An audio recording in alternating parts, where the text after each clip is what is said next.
La mañana, en directo. Le agradecemos su tiempo al vocero presidencial Jorge Richter, que está en línea con nosotros vía Zoom, para hablar sobre esto que se está generando, que parece ser interminable, la polémica a partir de los procesos, lo que ocurrió el 2019, esta crisis política, social, electoral que se desató en nuestro país, las últimas declaraciones de Yanine Áñez, declaraciones que brindó ante el Ministerio Público en la cárcel de Miraflores, donde se encuentra recluida, y obviamente esas declaraciones han generado una serie de repercusiones, análisis, interpretaciones, en fin. Vamos a hablar con Jorge Richter a propósito de esto. El gobierno obviamente tiene su palabra, la quiere hacer conocer, y con todo gusto. Jorge Richter, ¿cómo está? Un placer saludarlo. Gracias por su tiempo al programa La Mañana en directo de Herbol. Vocero, ¿cómo han recibido ustedes estas declaraciones de Yanine Áñez? ¿Qué conclusión les deja? ¿O qué es lo principal que rescatan? ¿Aporta? ¿Hay elementos que contiene esta declaración que sirven para una investigación transparente? Don Jorge, lo escuchamos. ¿Cómo está usted, Pedro Saúl? Primero saludarlo, desearle un buen inicio de semana en sus actividades y a través suyo a toda, y de la radio, por supuesto, a todos los bolivianos y bolivianas que están escuchándonos en este espacio. Las declaraciones de la señora Áñez nos llevan a poder realizar algunas conclusiones después de revisarlas exhaustivamente y de forma analítica. Ahí podemos decir que una vez que se van contrastando debidamente lo que se está diciendo y lo que se dijo en el pasado por todos los actores que participaron en los sucesos de noviembre de 2019 y los hechos sucedidos durante aquellas jornadas y también extendidos en el tiempo en el año 2020. Todo esto nos conduce a poder afirmar que el vacío de poder del que se habló de manera insistente y que fue el que posibilitó finalmente una serie de argumentos y de acciones que llevaron a instalar un gobierno no constitucional, pues bien, este vacío de poder ha sido una construcción, conclusivamente, una construcción artificial de quienes generaron el golpe de Estado. Esto quiere decir que vistas las declaraciones de la señora Áñez, escuchadas las declaraciones de la señora Áñez, ahí podemos afirmar que el señor de Comunidad Ciudadana impidió la salida constitucional para el país en la presencia y en la persona, como correspondía por mandato de la Constitución Política del Estado, de la señora Adriana Salvatierra.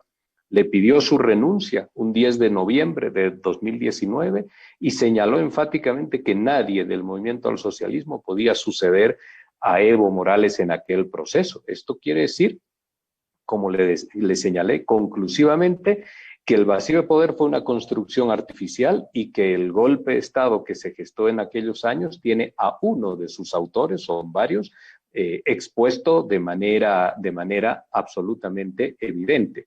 Ese vacío de poder dio paso a la instalación de un gobierno no constitucional, Pedro.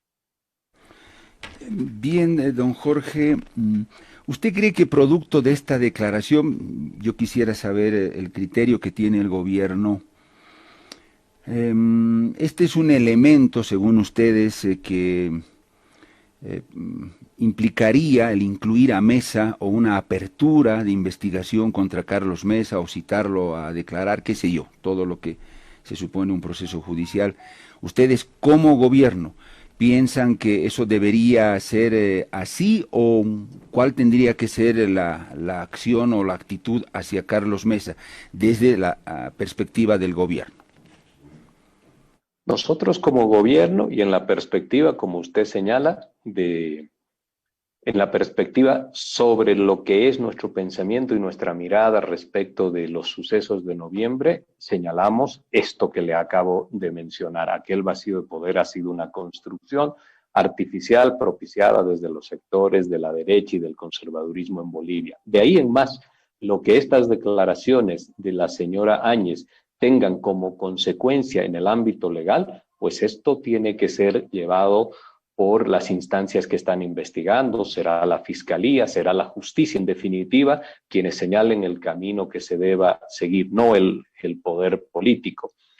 Observaremos sin lugar a dudas con mucha atención lo que haga el Poder Judicial, la Fiscalía, porque comprendemos que afuera en la población hay una enorme cantidad de bolivianos, de bolivianas, aquellas que constituyeron el 55% de la elección pasada, que tienen también una necesidad de respuestas y de encontrar justicia, de encontrar la verdad histórica de lo que sucedió en aquel momento y, por supuesto, nosotros como gobierno, la preservación de la institucionalidad de nuestra construcción democrática, que se interrumpe el 2019. Un conjunto de hechos que sin lugar a duda deben cerrarse, como usted bien decía en la introducción. Esto parece una cuestión de nunca terminar. No terminará, Pedro, hasta el momento en el que podamos darle un cierre institucionalizado. Y hoy es la justicia la que tiene que realizar estas investigaciones y finalmente darnos su palabra. Don Jorge, esto de la negativa de la oposición a que alguien del MAS vaya a la sucesión, no parece ser tan nuevo, ¿no? Claro, Yanine Áñez en su declaración dice, Carlos Mesa hizo declaraciones a una radio en La Paz indicando que no se permitiría.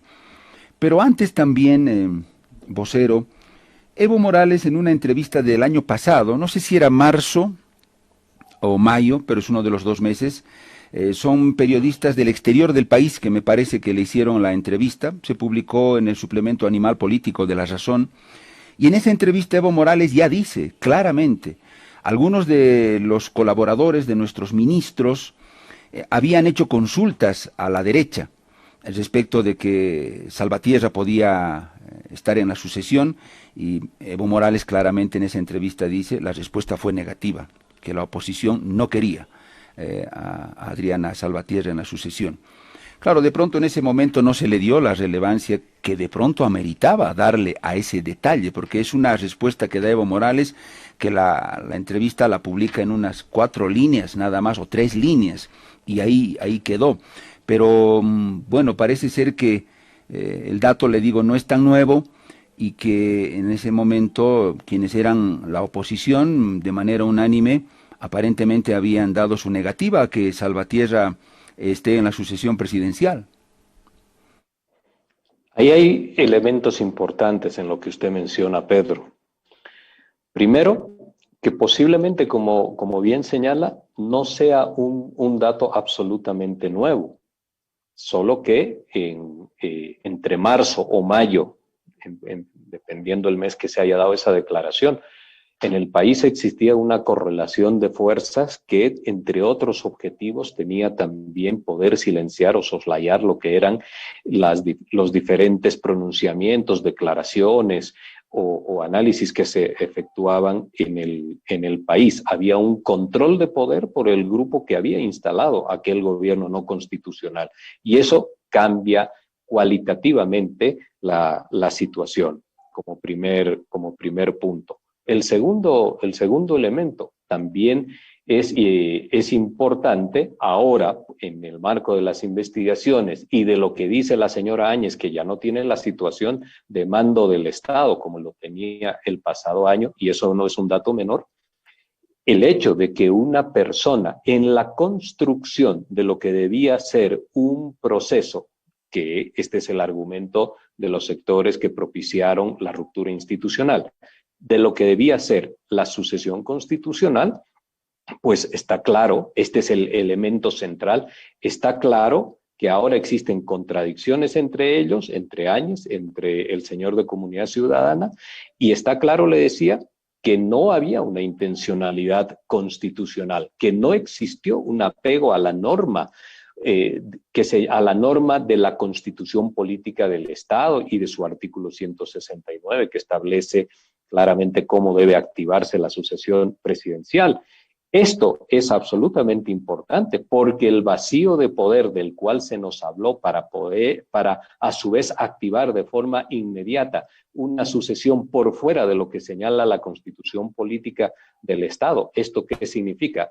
La aplicación de lo que después trató de explicar ese comunicado del Tribunal Constitucional, entregarle la presidencia del Estado ipso facto a quien ejercía la vicepresidencia en funciones del Estado Plurinacional de Bolivia, en este caso la señora Áñez, después de que se arroga la presidencia de la Cámara de Senadores. Este es un elemento absolutamente trascendental.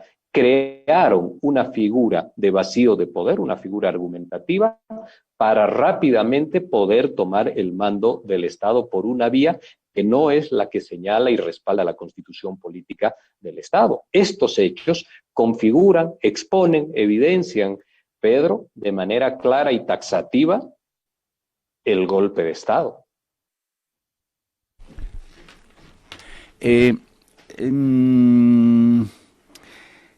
Don Jorge, bueno, yo varias veces se lo he dicho y siempre lo voy a repetir.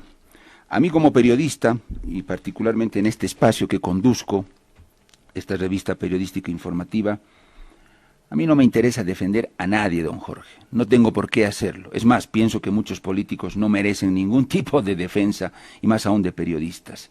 No tengo por qué hacerlo. A mí como periodista lo único que me interesa es desentrañar lo que ocurrió en mi país, sociológica, políticamente, históricamente. Me interesa mucho saber con claridad, sin que las voces de uno y de otro lado no me perturben en mi análisis, porque yo sé que en ambos lados se construyen discursos, don Jorge, y en eso no voy a ser ingenuo como periodista, lo sé muy bien. Entonces evito esa perturbación y tratar de ser lo más concreto, directo y frío en el análisis, o al enfocar estas cosas. Don Jorge, acá está, bueno, le doy el dato de esta entrevista de Evo Morales.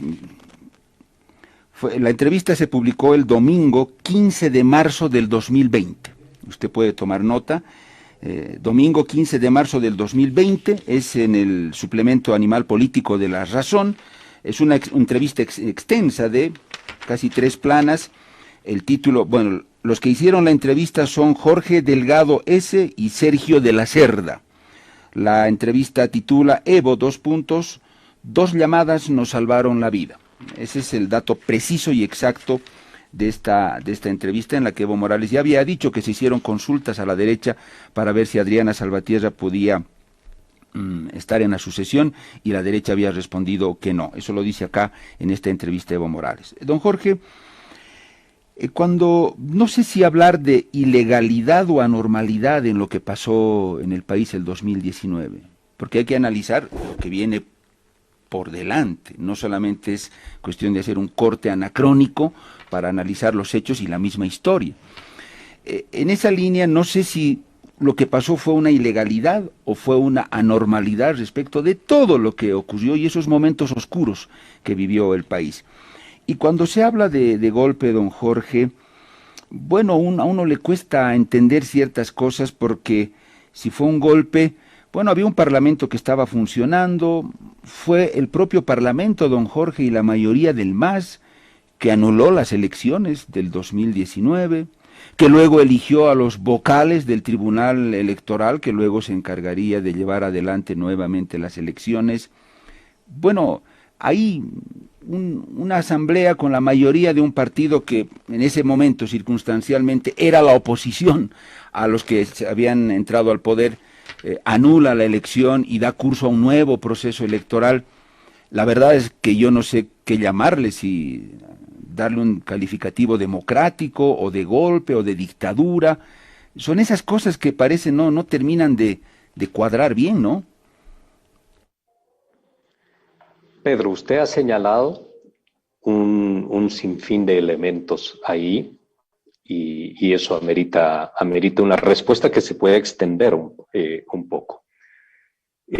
Sí quisiera, después de que yo le diga algunas cosas, establecer cuál es la relación que usted hace respecto de esa publicación del periódico La Razón. En todo caso, Lo que ahí señala, y usted me lo comenta rápidamente, de que ya en aquel momento se señaló y se dijo que se hicieron algunas consultas para que la transición sea a través de la señora Adriana Salvatierra y que esto fue rechazado, no hace otra cosa más que reforzar y reafirmar lo que la señora Áñez ha expresado la semana anterior. Y ese es un elemento trascendental. Le digo de nuevo, esto adquiere una fuerza y una contundencia argumentativa respecto de lo que fueron aquellos hechos, porque ahora han cambiado las correlaciones de fuerza y la señora Áñez se ve en la obligación de decir algunos temas, de exponer algunos temas que estando en el gobierno no los hubiese mencionado siquiera. Después usted señala ahí y dice que una asamblea legislativa siguió funcionando con una mayoría del movimiento al socialismo y que esto pondría en duda si evidentemente fue o no un golpe de Estado. Y al respecto le quiero decir que ese es el argumento de Comunidad Ciudadana, ese es el argumento de los actores políticos que participaron en la reunión de la Universidad Católica, las distintas instituciones que estuvieron allí. Y hay algo que usted siempre tiene que incorporar en su análisis político cuando mira el tema de crisis política de Estado como la que sucedió en noviembre del 2019. ¿A qué le hago referencia con esto? Un golpe de Estado no es una cuestión estrictamente legal, ni tampoco lo es absolutamente política. Un golpe de Estado entrecruza los factores políticos, sociales y los factores legales y jurídicos. Esto hay que mirarlo sin perderlo de vista, por supuesto. Lo que le quiero señalar y le quiero decir es que en el medio de la crisis política, el golpe buscó como primer paso estratégico el cambio del titular de quien ejercía el poder ejecutivo. Esto fue logrado. A partir de allí, un sinfín de iniciativas trataron de soslayar las capacidades de la Asamblea Legislativa. Usted puede fijarse rápidamente cómo fueron los ascensos de los militares en el tema de las Fuerzas Armadas.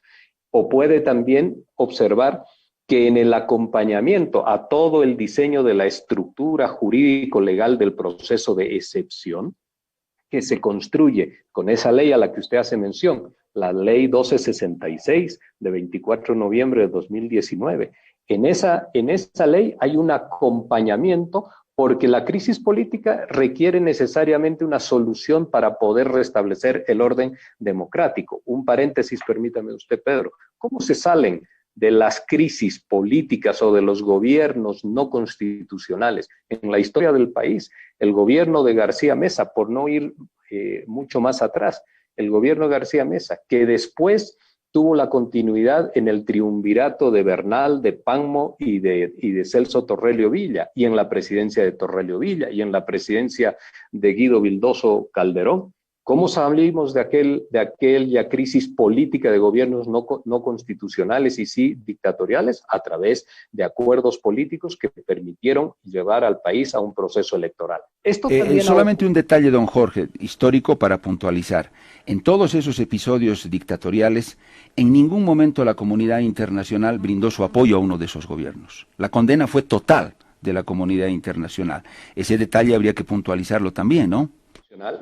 ¿Y acaso el tema de la comunidad internacional es determinante sobre lo que hace un país? ¿Es la última palabra o somos los actores internos quienes en definitiva trazamos el camino que debe solucionar a una crisis jurídica y política de un país? Claro, yo le digo, cuando la situación es grotesca en un país como un golpe militar y lo que hicieron todos esos gobiernos, don Jorge, no vamos a esperar que la Unión Europea les dé su apoyo o algún otro organismo. Me voy solamente a eso, ¿no? Al extremo de los casos.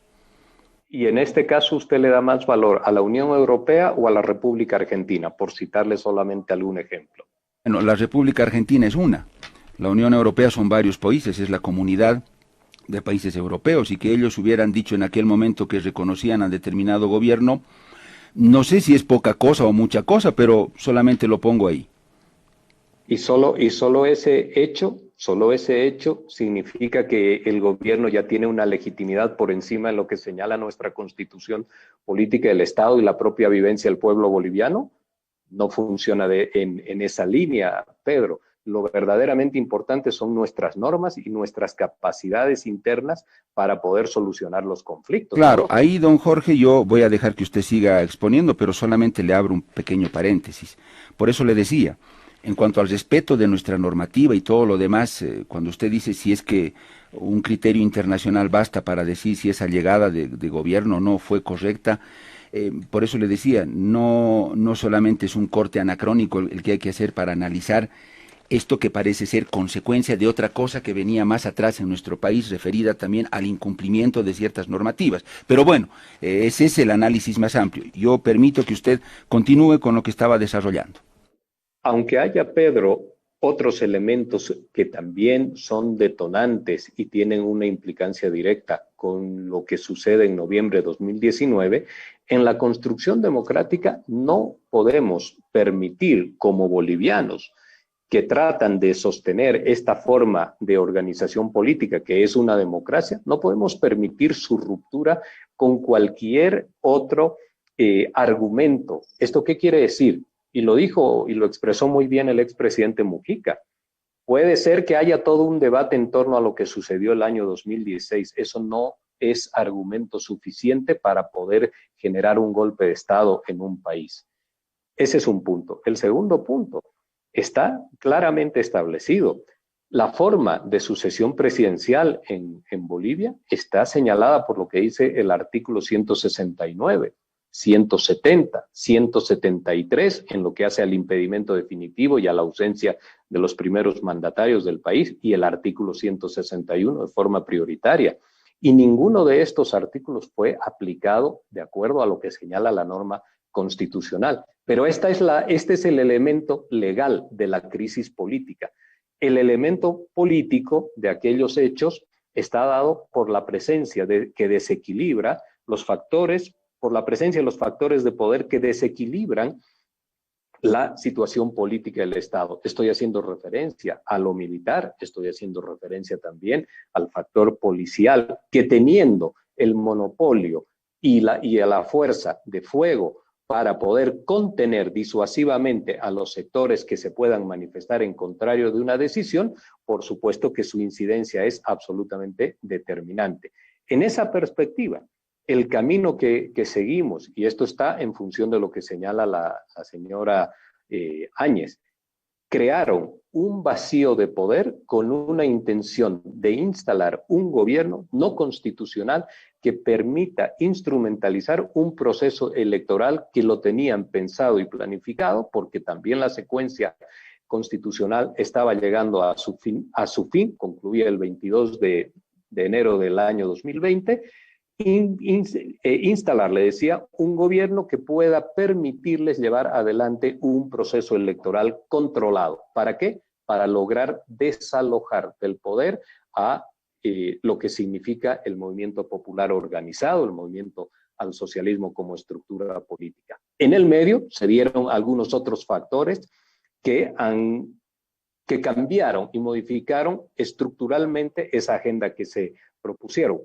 Don Jorge, le hago esta consulta para que no quede ahí al aire. Bueno, ¿y qué hacemos? Usted sabe que un hecho político puede tener legitimidad, pero también puede generar ilegalidad, y eso también hay que tenerlo claro. En este caso, ¿cómo dividimos las aguas cuando son senadores del propio MAS, como el señor Omar Aguilar y otro, que dicen, que revelan también, que hubo una instrucción desde las instancias superiores del MAS para que todos renuncien a sus cargos? No sé la intención de esa idea, puede ser motivo de otro gran debate también, y de seguro, pero ellos dijeron, es gente del MAS, nos ordenaron que todos debíamos renunciar. ¿Cuál era la idea, la estrategia de esa renuncia masiva? Por eso le decía, un hecho político, porque este es un hecho político, puede ser muy legítimo, pero también puede desencadenar en las acciones mucha ilegalidad, ¿no? Pero ¿a quién le creemos que si... Bueno, por un lado se dice no se quería la sucesión de Adriana Salvatierra, pero por el otro lado se dice hubo una orden para que todos renunciemos? ¿Cuál era la idea? Cuando usted se encuentra ante una disyuntiva de esas características, no necesariamente tiene que creer la palabra de la gente. Lo que tiene que hacer siempre, y esto es metodológicamente desde la ciencia política lo recomendable y lo aconsejable, uno tiene que mirar las conductas, porque entre la palabra y entre los hechos a veces existe una distancia y un desencuentro que termina siendo estructural y esencial. Ahí hay que mirar los hechos de manera fundamental y de manera clara. Lo que observamos en función de lo ocurrido es que no se permitió que la señora Adriana Salvatierra pueda tener o pueda ejercer la sucesión presidencial, que era lo que mandaba nuestra constitución política del Estado. Don Jorge, pero metodológicamente, en el otro lado también, todos renunciaron. Ambos hechos son fácticos.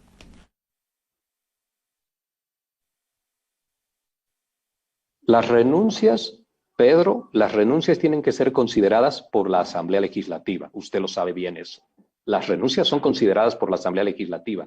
Las cartas de renuncia se tienen que leer, ya sea de las directivas o ya sea del presidente y del vicepresidente. Hay una forma absolutamente clara, también una tradición de cómo se da, de cuál es el tratamiento que corresponde a estas situaciones. No es solamente una cuestión de anuncios telefónicos o declaraciones mediáticas. Las renuncias se tienen que considerar. Hay una institucionalidad en torno a esto. No estamos hablando de un dato menor, estamos hablando de la presidencia del Estado. Esto es absolutamente sensible. Y en ese marco, en esa situación, todos recordamos la imposibilidad también que tuvo la señora Salvatierra de llegar a la Asamblea Legislativa. Pero no voy a entrar en esos temas de qué percepciones se tuvieron o no de acuerdo a las imágenes televisivas.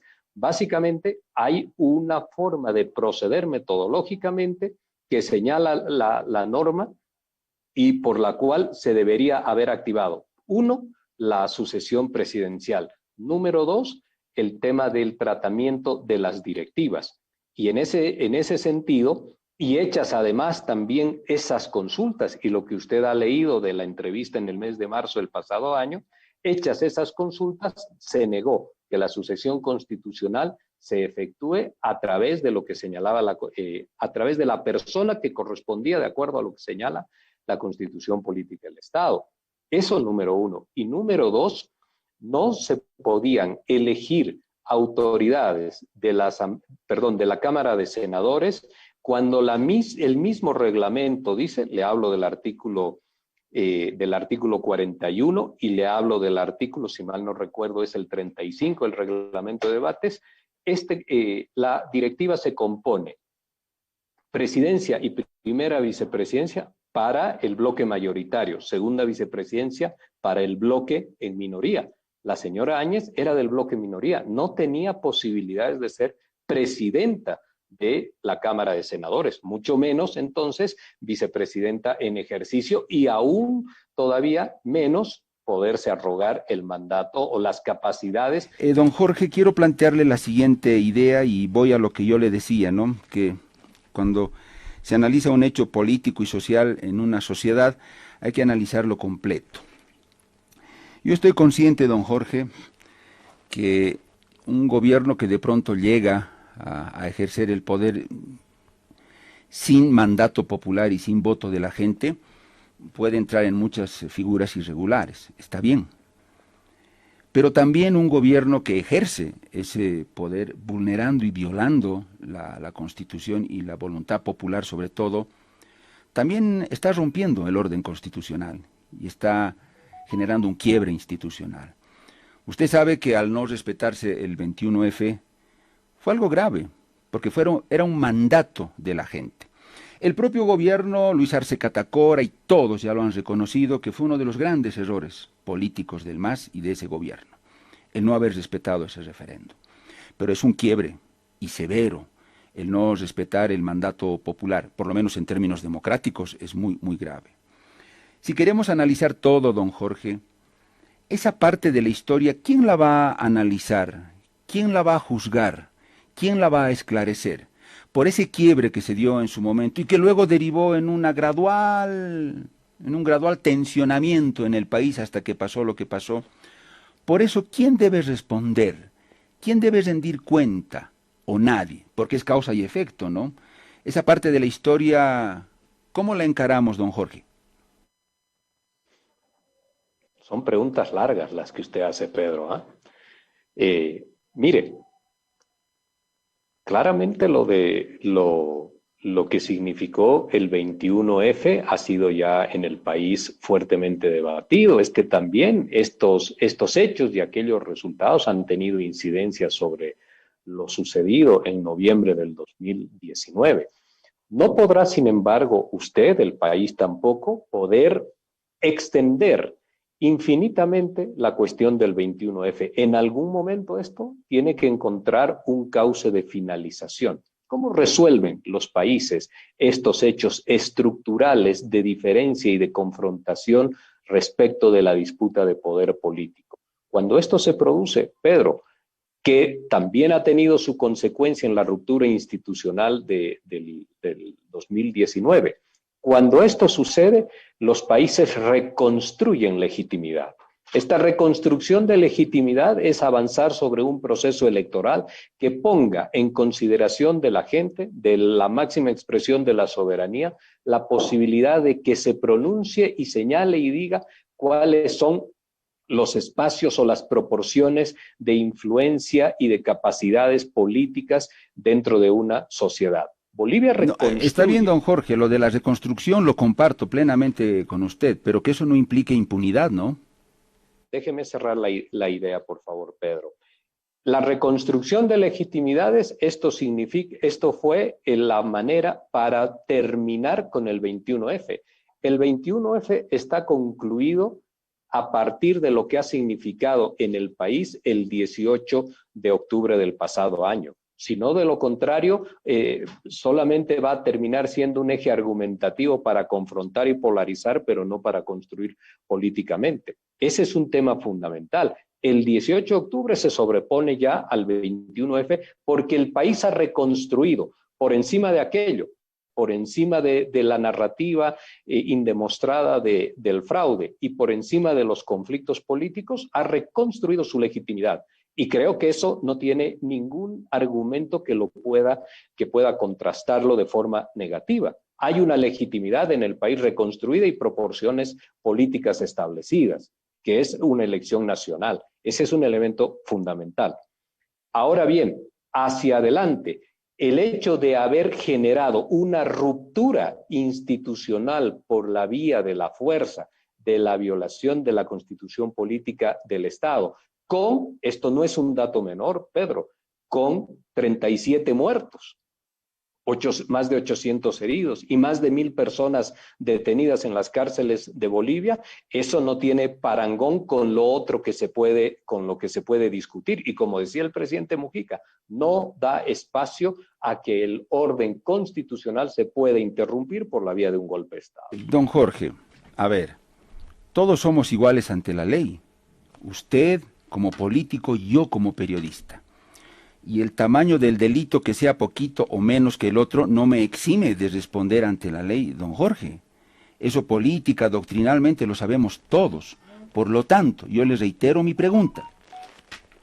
Ese quiebre constitucional que se dio cuando se convocó ese referéndum y no se respetó la voluntad de la gente, y un quiebre que viene desde el propio Estado, desde la propia institucionalidad del Estado, ni siquiera de los ciudadanos o de un tercero. Por eso, ¿quién responde, don Jorge? ¿O lo vamos a dejar así? Se quebró el orden institucional, se irrespetó el mandato popular, y bueno, se quedó ahí en la historia, ni modo, pasado, pisado, y todos felices. No creo, don Jorge, que eso sea así tan sencillo para un país serio. ¿Y qué es lo que usted propone ahí? ¿Estigar? ¿A todos? ¿Por igual? Que cada quien cumpla y pague su parte que le corresponde, don Jorge. Es lo más sensato que podemos hacer. Si la señora Yanine Áñez y compañías cometieron y vulneraron la ley y los derechos humanos, que lo paguen. Si el gobierno del MAS vulneró derechos políticos, constitucionales de la gente, que responda también, don Jorge, ante la justicia, o nos vamos a correr. Hechos que no son en absoluto ni en esencia iguales. Está equiparando dos situaciones que son absolutamente distintas. un golpe de Estado de la forma en la cual se ha implementado en el 2019 tiene una connotación absolutamente distinta de lo que fue el 21F. Y ahora bien, el 21F fue finalmente expuesto a consideración de la soberanía popular a través de un proceso electoral. A través de un proceso electoral. Porque si no, ahí, Pedro, el país se puede perder interminablemente en la validez de los resultados del 2019, de ese proceso electoral, en la validez de lo que hizo el Tribunal Constitucional respecto de la habilitación del señor Evo Morales, y la discusión sería interminable. Cuando los problemas tienen una característica de no concluir nunca, es el soberano, es la población, es la sociedad de un país la que termina definiendo cuál va a ser el sentido de proporcionalidades políticas. Sí, don Jorge, pero eso no implica impunidad, ni para unos ni para otros, don Jorge. Yo le voy a recordar lo siguiente, don Jorge, porque esa es mi tarea y mi deber periodístico. Usted en una declaración que hizo en Bolivisión, y me pareció correcto porque en el marco del análisis profesional, análisis político que usted hacía, dijo una cosa que era muy cierta. Bueno, para empezar, usted llamó transición al gobierno de Áñez, pero lo que ahí me interesa a mí, son 40 segundos lo que le voy a poner, lo que usted dijo. Señaló que no solamente el gobierno de Áñez era culpable de lo que había ocurrido en el país, de ese desastre que vivimos, sino que también lo fue el MAS. Y yo quisiera saber en qué tuvo la culpa el MAS. Vamos a escuchar, son 20 o 30 segundos, creo, de esa declaración, don Jorge. Y tienen 12 muertos en la ciudad de Cochabamba en 4 días. Miren, es un gobierno de transición.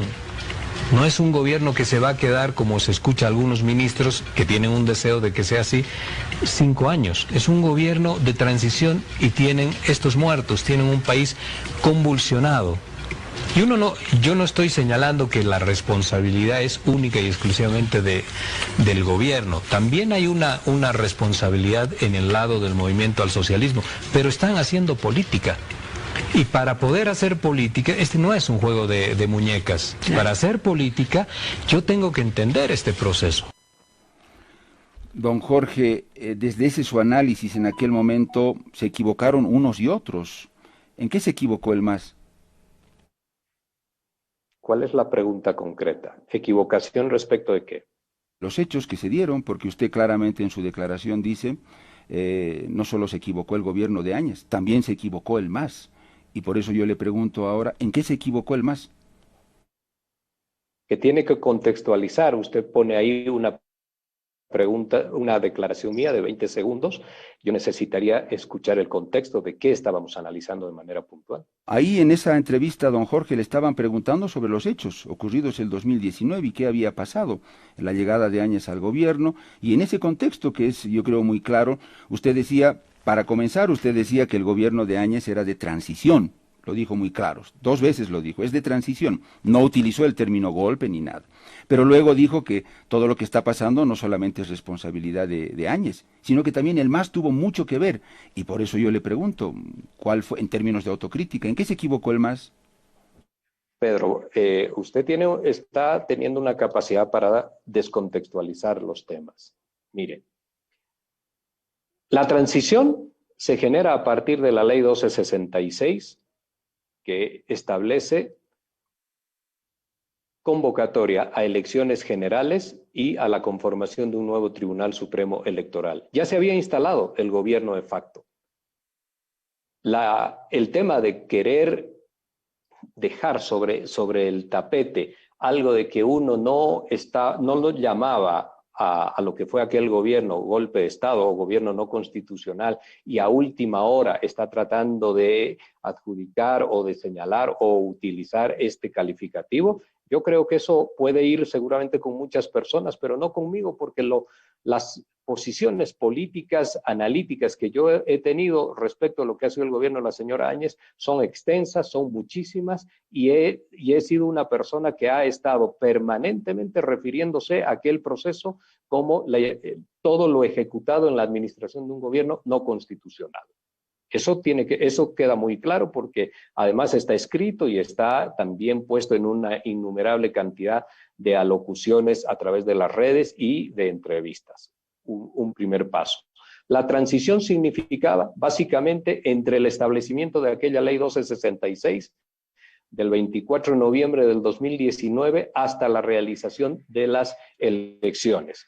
Y era una transición para poder restablecer, como decía aquella ley, la normalidad constitucional en el país. Esto también tiene que quedar absolutamente claro. No fue una transición producto de una situación como la que vivió el señor Mesa y dio paso a la presidencia del señor Eduardo Rodríguez Belcé. Son cosas diferentes. Usted está tratando de equiparar lo del 21F y algunos otros hechos con lo que significa una ruptura por la vía violenta con presencia de las Fuerzas Armadas y de la institución policial. Y pero, eso, don Jorge, usted dígame, en términos jurídicos, y de pronto usted sabe más que yo, el no respetar el resultado de un referéndum, la esencia máxima de la democracia, el mandato que emerge de la gente, ¿es poca cosa? O sea, eso queda ahí y el que cometa un delito de ese tipo no tiene que responder ante nadie y nada más.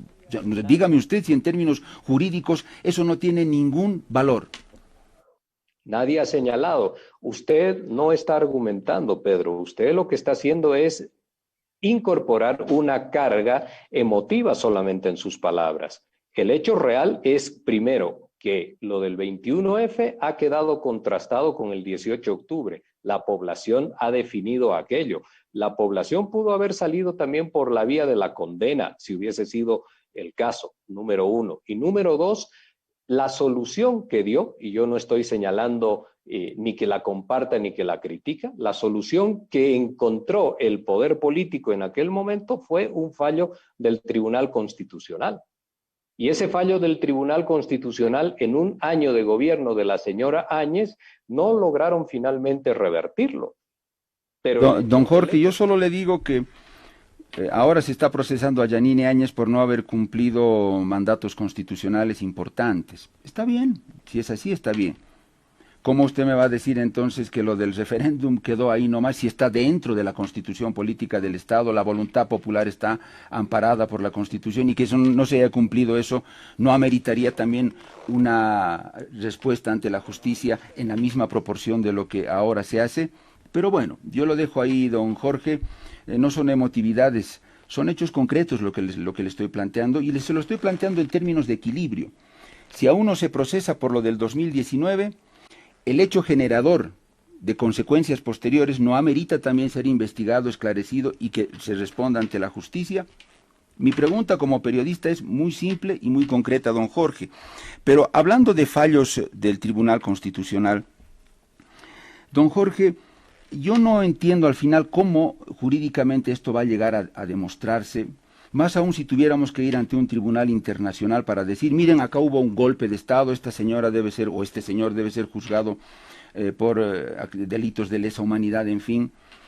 Si es que durante el gobierno, don Jorge, ya le decía yo, anularon una elección, se eligió a vocales, la mayoría del MAS aprobó la prórroga de mandato de Áñez y de otros, se aprobó una ley de amnistía en la Cámara de Diputados, se interpeló y se censuró a ministros, se puso fecha para una nueva elección. Bueno, yo no sé si llamarle eso democracia o dictadura o qué, pero cierro con esto, don Jorge. Esta famosa ley 1270 de prórroga del mandato de Áñez y otros, en su primer artículo señala y hace referencia a la ampliación o prórroga de mandato constitucional de la presidenta del Estado plurinacional. Dice, el periodo de mandato constitucional de la presidenta del Estado plurinacional. Don Jorge, usted sabe como abogado, entiendo que es abogado, que un instrumento jurídico como ese emanado del Tribunal Constitucional no solamente genera jurisprudencia, sino también genera Estado de Derecho. Bueno, ¿qué haríamos entonces con esta ley, don Jorge? Usted, como le he señalado, no tiene el equilibrio correspondiente en su rol de periodista, por lo menos no el día de hoy. Termine de leer el párrafo, por favor, del artículo primero de esa ley para ver qué es lo que señala. Se lo leo. Dice, la presente ley tiene por objeto excepcionalmente prorrogar el periodo de mandato constitucional de la presidenta del Estado Plurinacional, las y los asambleístas de la Asamblea Legislativa Plurinacional y las autoridades electas de las entidades territoriales autónomas para restablecer la normalidad constitucional. ¿No le parece significativo restablecer la normalidad constitucional? Bueno, don Jorge, entonces ahí aterrizamos en un buen terreno que yo le había planteado al principio, por eso le decía, a esto le vamos a llamar ilegalidad o anormalidad, porque acá no dice la ilegalidad constitucional, dice la normalidad. ¿Habla usted o hablo yo? ¿Cómo hacemos? Adelante, lo escucho. Usted está tratando de buscar un parangón de similitud entre lo del 21F y el golpe de Estado. Seguramente tiene sus intenciones y tiene su mirada al respecto. Está muy bien que lo haga. Pero no me ha respondido que el 21F no ha generado la cantidad de muertos que genera eso que usted está tratando de equilibrar, que ha sido el golpe de Estado del 2019. No, don Jorge, eso ya lo dejé atrás, porque no va a tener mucho sentido seguir en eso. Yo le estoy hablando ahora de esta ley 1270. Bueno, si usted me va a interrumpir y no me va a dejar hablar, ¿cómo hacemos? Es un poco complicado eso. Mire, don Jorge, por lo menos como periodista usted sabe, y usted ejerció como periodista. Un periodista tiene que hacer las preguntas pertinentes en el momento. Pero mire, yo tengo que irme a las noticias de la hora acá en Herbol. Esta charla ha sido muy interesante, se lo confieso, don Jorge. Si usted desea, la podemos continuar. Debo ir a las noticias en red acá en Herbol. La podemos continuar ahora o si gusta después. Sería bueno que la continuemos ahora, se lo pido con mucho respeto. Y si producción conversa con usted y es posible, lo hacemos, don Jorge, con todo gusto. Tengo que ir a las noticias de la hora acá en Herbol.